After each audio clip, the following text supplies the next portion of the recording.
Starám se, aby pan Dupré neriskoval zbytečně, víte? Mohl byste nám odpovědět na otázku týkající se investorů projektu? V papírech nefigurují žádná jména. Jen LLC. Koho zastupujete, pane Goodmane? Proč investoři chtějí zůstat v utajení? Pan Goodman zajisté nebude mít problém odpovědět. Vidíte, pane Goodmane? Jistě, že ne. Velmi rád se hned spojím se svým šéfem.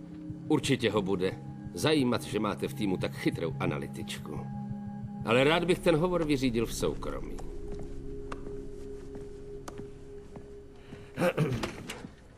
Asi jste ho polikala. Půjdu to s ním vyžehlit. A my si uděláme pauzu.